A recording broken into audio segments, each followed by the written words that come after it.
राजकीय भर्ती अस्पताल के पीकू वार्ड में शॉर्ट सर्किट से लगी आग, 15 नवजात सुरक्षित, बड़ी लापरवाही आई सामने। चूरू के राजकीय भर्ती अस्पताल की मातृ शिशु इकाई के दूसरे मंजिल पर स्थित पीकू वार्ड में बुधवार सुबह बिजली के शॉर्ट सर्किट से आग लग गई। हादसे के समय वार्ड में करीब 15 नवजात बच्चे भर्ती थे। आग लगते ही अस्पताल में अफरा तफरी मच गई। हालांकि वार्ड में लगे 6 अग्निशमन यंत्रों की मदद से समय रहते आग पर काबू पा लिया गया। गनीमत रही कि कोई जन हानि नहीं हुई।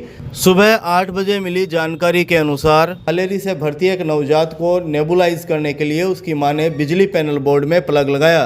प्लग लगाने के बाद बटन दबाते ही पैनल बोर्ड में शॉर्ट सर्किट हुआ और इससे आग लग गई। आग की सूचना मिलते ही जिला कलेक्टर अभिषेक सुराणा, सीएमएचओ डॉक्टर मनोज शर्मा, अस्पताल अधीक्षक डॉक्टर दीपक चौधरी व उप अधीक्षक डॉक्टर इदरीश खान मौके पर पहुंचे और स्थिति का जायजा लिया। एहतियातन सभी नवजातों को पीडिया वार्ड में शिफ्ट कर दिया गया है। 2 बच्चों को रेफर किया गया है। हादसे के बाद अस्पताल प्रशासन की गंभीर लापरवाही भी सामने आई। पीकू वार्ड में आपातकालीन एग्जिट नहीं है, जबकि स्टाफ द्वारा पहले भी बिजली पैनल में शॉर्ट सर्किट की शिकायत की जा चुकी है। बावजूद इसके पैनल बोर्ड को नहीं बदला गया। करीब 3 साल पहले वार्ड की सीलिंग फॉल गिरने की घटना भी हो चुकी है, जिसे अब तक ठीक नहीं कराया गया। ड्यूटी डॉक्टर सिद्धार्थ ने बताया कि वार्ड में निमोनिया से पीड़ित 15 बच्चे भर्ती थे। नेबुलाइज के दौरान ही शॉर्ट सर्किट हुआ, लेकिन स्टाफ और गार्ड की तत्परता से बड़ा हादसा टल गया। ऑक्सीजन लाइन और प्लास्टिक वॉल होने के कारण आग फैलने की आशंका अधिक थी। प्लग है ना, वो चल गया, फटाक आग लगी।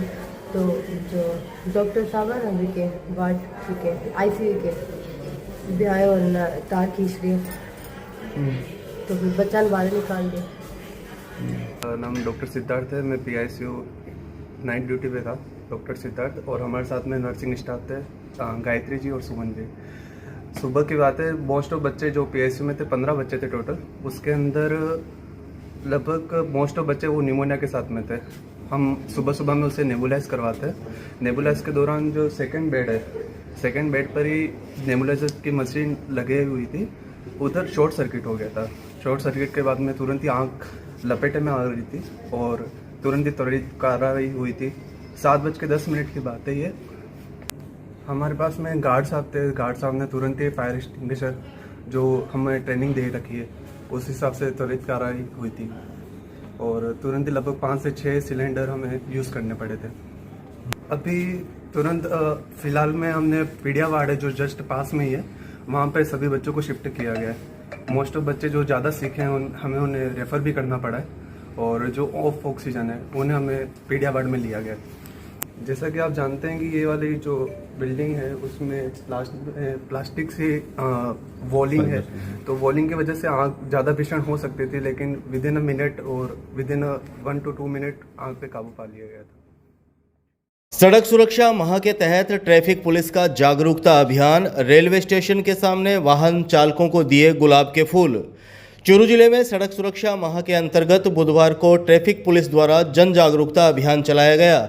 यह अभियान शहर के प्रमुख स्थान रेलवे स्टेशन के सामने आयोजित किया गया, जहां वाहन चालकों और आमजन को यातायात नियमों के प्रति जागरूक किया गया।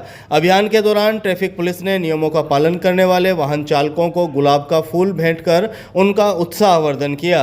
अभियान के तहत बिना हेलमेट दुपहिया वाहन चलाने वालों, बिना सीट बेल्ट कार चलाने वालों तथा यातायात नियमों की अनदेखी करने वाले वाहन चालकों को रोका गया और उन्हें नियमों की जानकारी देते हुए गुलाब का फूल दिया गया। ट्रैफिक पुलिस ने समझाइश के माध्यम से बताया कि सड़क सुरक्षा नियम केवल चालान के डर से नहीं, बल्कि खुद और दूसरों की जान की सुरक्षा के लिए जरूरी है। ट्रैफिक इंचार्ज हंसराज गुर्जर ने दोपहर 1 बजे करीब बताया कि सड़क सुरक्षा माह के दौरान अब तक शहर में ट्रैफिक पुलिस द्वारा करीब 500 लोगों के चालान काटे जा चुके हैं। साथ ही लोगों को लगातार यातायात नियमों की पालना करने के लिए समझाइश भी की जा रही है। उन्होंने कहा कि हेलमेट, सीट बेल्ट और निर्धारित गति सीमा का पालन करने से दुर्घटनाओं में कमी लाई जा सकती है। आमजन ने भी ट्रैफिक पुलिस की इस पहल की सराहना की और ट्रैफिक पुलिस के साथ सहयोग का भरोसा जताया। साल 2026 में 1 जनवरी से 31 जनवरी तक सड़क सुरक्षा माह के रूप में मनाया जा रहा है, जिसमें जो यातायात नियमों का उल्लंघन कर रहे हैं वाहन चालक, उनसे समझाइश भी की जा रही है और उन जो इसके अलावा समझाइश के बाद भी लोग नहीं मान रहे, उनके यातायात नियमों के उल्लंघन के लिए उनके चालान वगैरह भी किए जा रहे हैं।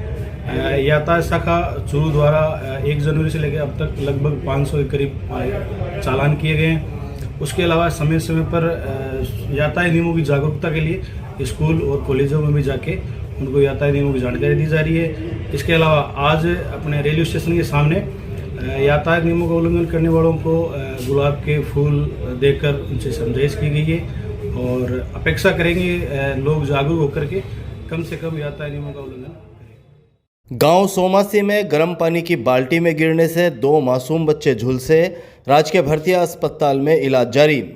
चूरू जिले के गांव सोमासी में बुधवार को घर के बाथरूम में रखी गर्म पानी की बाल्टी में गिरने से 2 मासूम बच्चे झुलस गए। झुलसी हालत में परिजन दोनों बच्चों को लेकर तुरंत राजकीय भरतिया अस्पताल के आपातकालीन वार्ड लेकर पहुंचे, जहां चिकित्सकों और नर्सिंग स्टाफ ने उनका उपचार शुरू किया।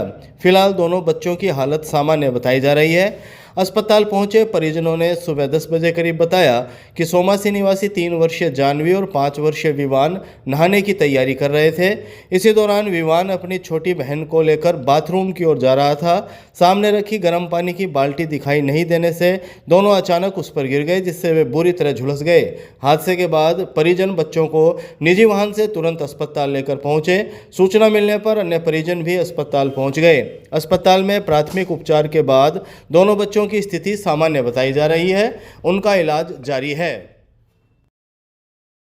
पूनिया कॉलोनी रेलवे फाटक के पास अंडर ब्रिज के लिए लिया गया ब्लॉक अब दोहरीकरण की तैयारियों को दिया जा रहा अंतिम रूप, रेल संचालन रहेगा प्रभावित। चूरू शहर में पूनिया कॉलोनी रेलवे फाटक के पास आरयूबी निर्माण को लेकर बुधवार को सुबह 6:40 से दोपहर 2 बजे तक ब्लॉक लिया गया। इस दौरान ट्रेनों का संचालन बंद रहा। अब 22 जनवरी को दोहरीकरण कार्य के लिए ब्लॉक लिया जाएगा। रेलवे अधिकारियों ने शाम 5 बजे करीब जानकारी देते हुए बताया कि पूनिया कॉलोनी रेलवे फाटक के पास 4.5 मीटर चौड़ाई के आरयूबी का निर्माण किया जा रहा है। निर्माण के दौरान अब तक 13 बॉक्स रखे जा चुके हैं, जबकि कुल 16 बॉक्स रखे जाएंगे। अंडरब्रिज की कनेक्टिविटी यू आकार में होगी और कार्य पूरा होने के बाद ये सीधे मुख्य सड़क से जुड़ जाएगा।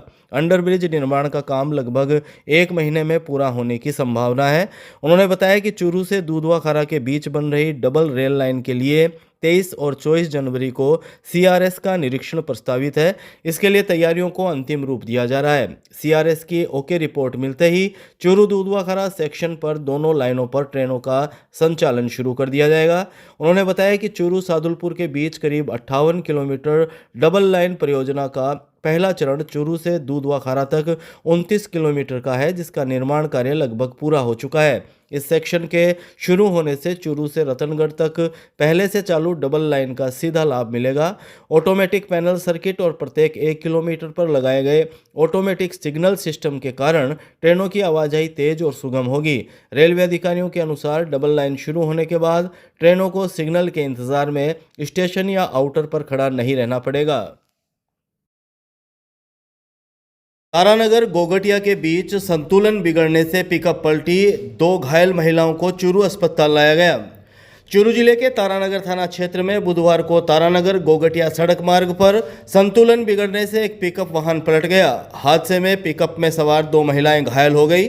मौके पर मौजूद लोगों ने दोनों घायलों को निजी वाहन से चूरू के राजकीय भरतिया अस्पताल पहुंचाया। अस्पताल के आपातकालीन वार्ड में पहुंचे परिजनों ने दोपहर 2 बजे करीब बताया कि ढाणी कुम्हारा निवासी 45 वर्षीय चुकी देवी प्रजापत और 40 वर्षीय द्रौपदी देवी पटीर गांव ढाणी कुम्हारान से गोगटिया स्थित खेत जा रही थी।